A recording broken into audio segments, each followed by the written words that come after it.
नमस्कार, मैं विज्ञा सर कोटा से बोल रहा हूँ। मैं IIT JEE की क्लासेस लेता हूँ मैं मैथमेटिक्स में। हमारे साथ DB सर हैं, DB सिंह सर फिजिक्स की क्लासेस लेते हैं, सीनियर फैकल्टी है फिजिक्स के। आज हम लोग पॉइंट डिस्कस करना चाह रहे हैं कि पेरेंट्स का क्या रोल है बच्चों के IIT JEE के सिलेक्शन में। पेरेंट्स को कैसे बिहेव करना चाहिए, कैसे एक्टिविटी करनी चाहिए जिससे कि सिलेक्शन होने में उनका योगदान पॉजिटिव रहे। सर, आज मैं एक बात करना चाहता हूँ कि पेरेंट्स जो हैं बच्चों की मॉनिटरिंग करने के लिए किस तरीके से अपने मैनेजमेंट करते हैं। जैसे बच्चे को जैसे कि मॉनिटरिंग करने के लिए वो कोटा में साथ रहते हैं या कई बार वो बाहर रहते हैं, तो किस तरीके से उनको मॉनिटर करना चाहिए अपने बच्चे को। अगर वो कोटा में रहते हैं तो उनके घर के अंदर जो एक्टिविटी है वो कैसे होनी चाहिए जिससे कि बच्चे का पढ़ाई में विकास हो और कोई बच्चा डिस्टर्ब ना हो। इसमें पेरेंट्स को दो पार्ट में बांटना जरूरी है। एक तो पेरेंट्स सिमिलर टाइप के एग्जामिनेशन क्वालिफाई किया रहता है तो उसे आइडिया होता है कि हमारा बच्चा को कैसे हम हैंडल करें, क्योंकि खुद उसके पेरेंट्स उसको हैंडल किए रहते हैं। तो वैसे पेरेंट्स को बेटर नॉलेज होता है कि भाई हमारा बच्चा ऐसे जाएगा तो यह सेलेक्ट हो सकता है, क्योंकि उन्होंने उस प्रोसेस को फॉलो किया है। वह पेरेंट्स को आप अलग से हम लोग डील कर रहे हैं, क्योंकि उनको पता है तो उनको सजेशन देने की कोई जरूरत नहीं है। लेकिन एक ऐसे पेरेंट्स हैं जो जिनमें संघर्ष का दौर चल रहा है, उनके यहाँ ऐसे कम बच्चे IIT JEE क्वालिफाई किए या कोई कंपटीशन नहीं निकला या निकला तो छोटा मोटा निकला, तो ऐसे पेरेंट्स को प्रॉब्लम आती है बच्चा को हैंडल करने। इसमें प्रॉब्लम क्या है, क्योंकि आजकल किसी को भी एक बच्चा होता है या अधिक से अधिक दो। हम लोग के टाइम में पेरेंट्स इतना एक्टिव नहीं होता था, सिंसियर नहीं रहता था। आज के डेट में हर पेरेंट्स अपने बच्चे के साथ रहना चाहता है। सही बात है ना। अब वह क्या है कि रहने से पॉजिटिव भी है और निगेटिव भी है। क्या होता है कि पेरेंट्स क्या करता है कि अगर मान लीजिए कि बच्चा पढ़ रहा है, उसको एक सेपरेट रूम आपने दिया है, जगह दिया, नहीं रूम है तो जगह दिया, तो भाई अपन उस बच्चे को हर 20, 25, 30 मिनट में जाकर डिस्टर्ब करते हैं। अच्छा, कभी पानी ला करके दे दिए उसको, कभी जूस दे दिए। तो इसमें उनके मन में डाउट भी रहता है कि साथ में कि भाई वो पढ़ रहा है कि नहीं पढ़ रहा है, रेस्ट कर रहा है। इस कारण से भी आपको बार बार जाके उसके अंदर छेड़खानी कर रहे हो आप। यस, इसमें क्या है कि उसको उसकी दो पहलू। पहला पहलू में क्या है कि वह चेक करना चाहता है कि पढ़ रहा है कि नहीं। ओके, इस बहाने चल रहा है। अब देखिए एक एग्जाम 3 आवर्स का होता है, तो उसको 3 आवर्स की इंडिपेंडेंसी होनी चाहिए। नॉन स्टॉप पढ़ाई करने का होना नहीं चाहिए। वह जो है अगर उसको पानी पीना है तो उठ करके जाकर पानी पी रहा है तो ये अच्छी बात है। लेकिन वह बार बार आप जा रहे हो तो कुछ टॉक्सिक एनर्जी होती है बॉडी में। अगर वो जाता है फिर आता है तो उसमें वह मिनिमाइज होता है। और अगर आप वहीं पर उसको एप्पल भी दे दिए, खाने के लिए भी दे दिए, नाश्ता भी दे दिए, वो बच्चा उठता ही नहीं, तो क्या करेगा? खाना खाया वहीं पर फिर पर आप लग जाते हो। हाँ, एक और बात मेरे को शेयर करना चाहेंगे पेरेंट्स को। पेरेंट्स का फेस वैल्यू होता है बच्चा के सामने। इसका क्या मतलब? फेस वैल्यू का मतलब है कि अगर बच्चा आप गए और बच्चा कोई चीज सोच रहा है या किसी सवाल में आपको ये भी बता रहे हैं, ये पेरेंट्स ऐसे करते हैं कि किसी बच्चा को एक सवाल में थोड़ा ज्यादा टाइम लग गया तो आंख लाल पीला करने लगते। यानी आप अगर पेरेंट्स हैं और बच्चा से मिलते हैं तो उसमें आपका फेस पॉजिटिव होनी चाहिए। ऐसा वो रीड करता है बच्चा। अगर फेस निगेटिव है और उस समय कोई सवाल हुआ 3 मिनट्स का सवाल है 10 मिनट्स में बना रहा है, अच्छा काम कर रहा है, लर्निंग प्रोसेस में टाइम लगेगा ना, तो 3 मिनट्स का सवाल 3 मिनट्स में कैसे होगा? नहीं होगा। अभी प्रोफेशनल बना नहीं है उस सवाल से। वो एक साइकिल आपको हम लोग के पापा सिखाते थे तो पीछे से पकड़े रहते थे और बोलते थे कि बेटा टेंशन मत लो, चलो मैं हूँ, चलो आगे। आप जाते थे तो पापा है, पापा बीच में छोड़ देते थे। तो वह पीछे देखते तो है नहीं, और उससे हम सीखते थे। कोई चीज अगर आप सीखते हैं तो उसमें टाइम लगता है। इसको भी इवेल्युएट करते पेरेंट्स, ये गलत है। हमेशा बच्चा को इंडिपेंडेंसी दीजिए, वो पढ़ रहा है पढ़ने दीजिए। ये देखिए कि होमवर्क उसको अगर मॉनिटरिंग करना है ना सर, इसका एक सिंपल तरीका उनको बता देते हैं कि भाई तुम अभी कौन होमवर्क करोगे, तुम दिखा दे मेरे को और ये तुम कर लो। और करने के बाद कितने घंटे का यह होमवर्क, इतना। हम लोग उसके बाद 10-5 मिनट बात करेंगे हुआ कि नहीं बेटा, उसके बहुत माइक्रो मैनेजमेंट की, भाई ये डीबीपी करो, ये बुक करो, ये स्टडी मटेरियल लेकर आओ, ये करो, मतलब इतनी माइक्रो मैनेजमेंट की मुझे हिसाब से जरूरत नहीं है। टीचर दे रहा है ना होमवर्क। हाँ, टीचर दे रहा है। आप अगर होमवर्क मैथमेटिक्स में दे रहे हैं तो वह पेरेंट्स कहाँ से होमवर्क वैसा दे पाएगा? हम फिजिक्स में दे रहे हैं तो कहाँ से होमवर्क मैंने वो इकट्ठा कर पाएगा? फालतू की चीजें इधर उधर। हमने तो बेस्ट प्रॉब्लम जो उस दिन का है वो तो हमने इकट्ठा करके उसको मॉड्यूल में दिया है। अब आप उसके अलावा भी उसको लोड कर रहे हो, टेस्ट पेपर लाकर इधर उधर से उसमें क्या होता है वो डिस्टर्ब हो जाता है।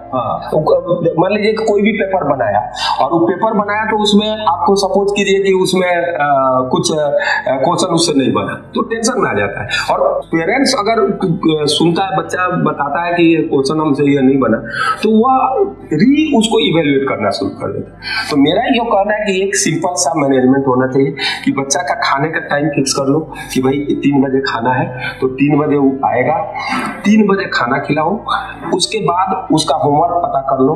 हाँ, होमवर्क जो मिला है टीचर का, उससे अच्छा अगर वो होमवर्क हो सकता है कि वो जो है बोल दे आज होमवर्क नहीं है, तो आप टीचर से टच कर लो कि सर होमवर्क ये राज बोलता है कि नहीं है, जबकि डेली होमवर्क होता है।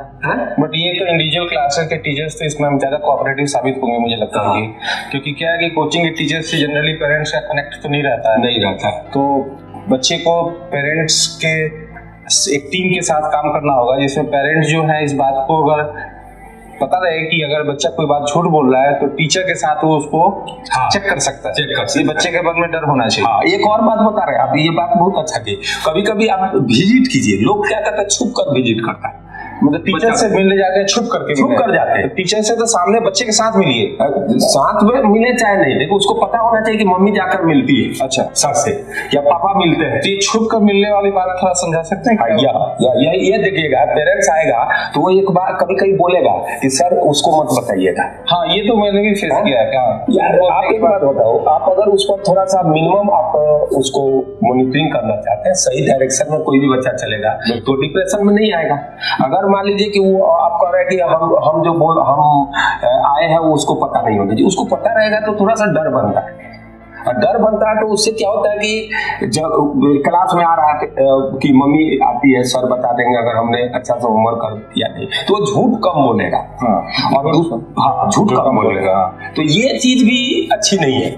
दूसरा क्या है कि उसको इंडिपेंडेंसी दीजिए काम करने का। देखिए सर एक बात बताइए, जो लड़का IIT करने वाला रहता है उसको इतनी माइक्रो, उसको हेलीकॉप्टर, वो जो पेरेंटिंग एक वर्ड होता है कि हर चीज आपको उसका मैनेज करो चारों तरफ से, तो वो ये घिर जाएगा। ये तो मतलब ऊपर ऐसा औरा बन गया कि वो उसका माइंड ही काम। और आगे जाके IIT में फिर किस तरीके का पढ़ाई करेगा? वहां तो आप नहीं रहेंगे, तो वहां पे वो कैसे पढ़ाई इसको मैनेज करेगा? मैं आपको बता रहा हूँ कि ये बात हम IIT में जब धनत का प्रियांश का एडमिशन कराने गए थे तो पेरेंट्स वहां भी पूछा इसका मोबाइल का क्या होगा, ये बाहर कितनी बार जाएगा।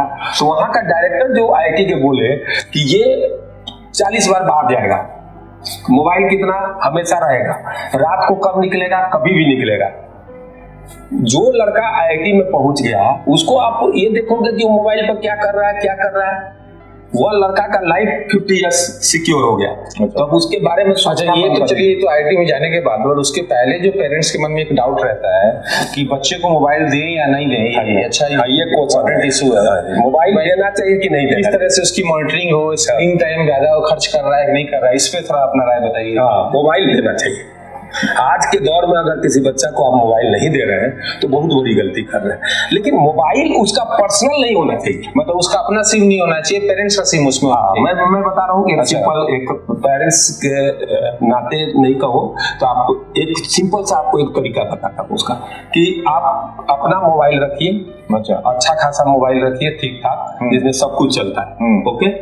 और उसके बाद वो खाना खाने आता है तो उसके बाद उसको 1 घंटा रिलैक्स कीजिए। खाना खाया, अब देखिए खाना खाने के बाद कई बार तो बच्चे खाना खाते समय ही मोबाइल देखते हैं, तो इसका क्या प्रॉब्लम है? अच्छा है तो खाना खा रहा है और वहां पर मोबाइल देखा और उसको एक्सटेंड कर दीजिए 10-15-20 मिनट, उसको फ्री छोड़ दीजिए कि देख ले भाई। और देख रहा है उस पर मॉनिटरिंग करना जरूरी है कि वो क्या देख रहा है। ये इंपॉर्टेंट है कि उस पर बात कर रहा है कि गेम देख रहा है, ये अच्छी बात है, गेम देख रहा है, दिमाग तो वहां भी चल रहा है ना, वो देख क्या रहा है वो मायने रखता है। उसके बाद वो पेरेंट्स है अपना मोबाइल ले लिया, वो पढ़ने चला गया। तो ये तो मोबाइल तो देना एकदम जरूरी। अगर आप नहीं दिए, क्लास में जाएगा, दूसरे से मोबाइल लेकर के देखने लगेगा और वहां बिगड़ने का चांस ज्यादा है। क्योंकि एक आदमी यार, आप मान लीजिए बड़ी कार पर चलते हैं, तो हर आदमी को बगल वाला टीचर को मन करता है कि मैं भी बड़ी कार पर चलूंगा। उसी प्रकार कोई बच्चा को आजकल मोबाइल से दूर रखना बहुत बड़ी गलती है। दे दिए, उसका पर्सनल मोबाइल नहीं होना चाहिए, अच्छा खासा मोबाइल है कितनों अपना, और उसको कहिए कि बेटा IIT होने के बाद तुमको जो कहोगे वो गैजेट मैं दिला दूंगा। ये भी बोलिए कि जो तुमको ऐसा चीज दिलाऊंगा जो अभी किसी के पास नहीं होगा। सर एक चीज बताइए कि टेस्ट जैसे होते हैं, हम आपके यहाँ होते हैं, हमारे यहाँ होते हैं, इंस्टीट्यूटों में होते हैं, तो उसके जो टेस्ट की जो रिजल्ट होती है उस पर पेरेंट्स का रिएक्शन कैसा होना चाहिए? किस तरीके से बच्चे को वो मैनेज करें टेस्ट के बाद, कि भाई एनालिसिस में उनको सपोर्ट करें, या कुछ निगेटिव कमेंट्स उनके मुंह से अचानक से निकल जाता है कि तुम बार बार टेस्ट दे रहे हो, कुछ रिजल्ट नहीं आ रहा है, कैसे तुम्हारे से सिलेक्शन होगा? तो इसमें पेरेंट्स को कैसे बिहेव करना चाहिए, थोड़ा इस पर बताइए। आप देखिए सर, इसमें एग्जाम पर डिपेंड करेगा। जैसे आप IIT JEE का एग्जाम का तैयारी कर रहे हैं तो उसमें सिलेक्शन क्या होता है, 26% से स्टार्ट हो जाता है, सही है, करेक्ट। और अगर वह कोई रिजर्वेशन में आ रहा है तो और कम से स्टार्ट हो जाता है ना। तो पेरेंट्स क्या करता है कि एग्जाम जो होता है बोर्ड का होता है, उसकी बोर्ड में 95, 97 देखने की वो इमेज बना हुआ है, कितने परसेंटेज का मार्क्स बच्चे में क्यों नहीं आ रहा है, क्यों नहीं आ रहा है। तो पहले तो ये समझना चाहिए कि आप IIT का तैयारी कर रहे हैं और किसी बच्चा को 90% एग्जाम आ रहा है, नंबर आ रहा है, यानी वो पेपर ही नहीं है IIT JEE के लायक। अच्छा, सही है, ये भी हो सकता है हाँ, कि पेपर का लेवल नहीं कर रहा है। तो अगर 90%, 93% वो पेपर में नंबर आ रहा है तो फर्स्ट रैंक आएगा उसका, कंफर्म है। आपका बच्चा फर्स्ट रैंक ला रहा है, 93, 89, 98 तो रहते हैं ना, एग्जैक्ट तो नहीं, थोड़ा ऐसे ही होते हैं। तो टॉपर तो एक ही होगा ना, या 5 होंगे। तो 1 to 5 रैंक वाला बच्चा आपको पता रहता है कि आपका है कि नहीं, हमें तो पता हो जाता, आपको भी हो जाता हो, तो पेरेंट्स को तो और पता हो जाता है। तो वह लड़का को अगर 20% मार्क्स आ रहा है तो उसको ये पेरेंट्स बोले कि हमको तो अच्छा लगा यार कि तुम्हारा 20% और डेवलप करने की जरूरत है, अगर तुम 10-15% और नंबर बढ़ा लोगे तो 30-40 के रेंज में आ जाते हो। और हर एग्जाम के लास्ट में इतना अधिक प्रिपरेशन बच्चे करते हैं, 10-15% नंबर बढ़ा लेते हैं और 60% के आजू बाजू नंबर बच्चा को आ गया तो अच्छा रैंक आ जाता है। मैं बता रहा हूँ एग्जैक्ट 187 रैंक था एक आयुष बंसल का मेरा, और एकदम एग्जैक्ट 62% नंबर था, 16 में था 2016। तो ऐसा नहीं है कि कभी कभी पेपर इधर उधर हो जाता है तो बहुत हाई चल जाता है, लेकिन लड़का को अगर नंबर इसी तरह बिना सिंपल पढ़ने से 90% आ रहा है और 95% मार्क्स आ रहा है तो वो पेपर ही नहीं है एडवांस के लिए। अच्छा, ऐसा तो हम लोग क्या कोई लड़ने नहीं। फिर भी अगर मान लो उसको रिपीटेडली कम नंबर आ रहा है तो क्या पेरेंट्स को डिस्कस करना चाहिए कोई प्लान B के बारे में, कि चाहे वो IIT के अंदर मान लीजिए कि रैंक मान लीजिए 5000 तक भी आता है तो उसको कम फेलियर नहीं मानते 5000 तक का, तो बाद में बच्चा मैं बताऊं 10,000 तक फेलियर नहीं मानता, और लड़की है तो 15,000 तक। थोड़ा एक्सप्लेन करिए इस बात को कि क्यों अपन इस रैंक को भी अपन पॉजिटिव मानते हैं। जैसे मैं बताऊं, मेरा अपना मानना है कि हर बच्चा टॉपर नहीं हो सकता, लेकिन हर बच्चा का कैरियर बन सकता है IIT JEE में। सब बच्चा यूनिक है, उसका एक यूनिक आईडी होता है। कोई लड़का में मान लीजिए लीडरशिप की क्वालिटी है, अगर मान लीजिए कि वह उसको आपने नंबर कम आ रहा है, IIT में नहीं जाने लायक नंबर आ रहा है, किसी तरह धक्का मारा और वह IIT JEE में चला गया, तो वह हो सकता है देश का सेंट्रल मिनिस्टर भी बन जाए बिना इलेक्शन लड़े हुए। आपको मैं बता रहा हूँ, अगर उसको नहीं भेजिएगा तो गांव का मुखिया बन जाएगा। यानी इन्वायरमेंट उसका जो होता है वो भी एक मायने रखता है आगे करियर में। तो यूनिक आईडी है। जैसे आपको एक मैं एग्जांपल बताता हूँ, एक बच्चा केमिकल ब्रांच में गया IIT में और उसको कोडिंग आता था, तो CS ब्रांच वाले जो बच्चे थे उनसे भी वो टॉप कर गया, पहला बार में टॉप कर गया कोडिंग में, जो एग्जाम या टेस्ट होता है जनरली लोग लेते रहता है। तो मेरा ये कहना है कि बच्चा आपका हर का बच्चा टॉपर नहीं हो सकता, लेकिन सीट आपको इतने ज्यादा है तो कोई लड़का 10,000 रैंक भी लाता है तो मैं तो खुश रहता हूँ कि IIT के अंदर चला गया और वहां जाने के बाद भी बहुत से उसका आगे भी प्रोग्रेस कर सकता है, उसके अपनी पर्सनैलिटी है उसके हिसाब से चूज कर सकता है, क्योंकि वहाँ लोग मोटिवेटर आते हैं बताते हैं कि आप ऐसे कर सकते हैं, बहुत सारे वहाँ पर ऑप्शंस होते हैं।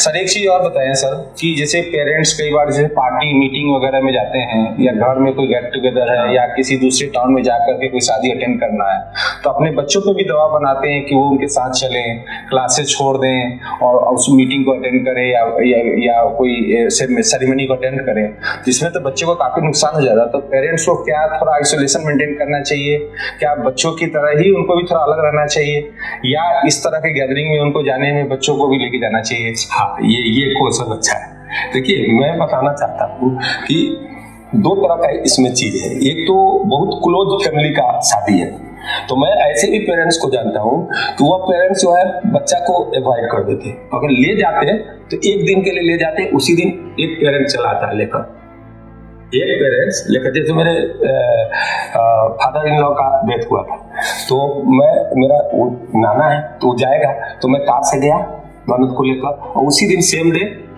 हम लोग लौट गए, उसकी मम्मी रह गई।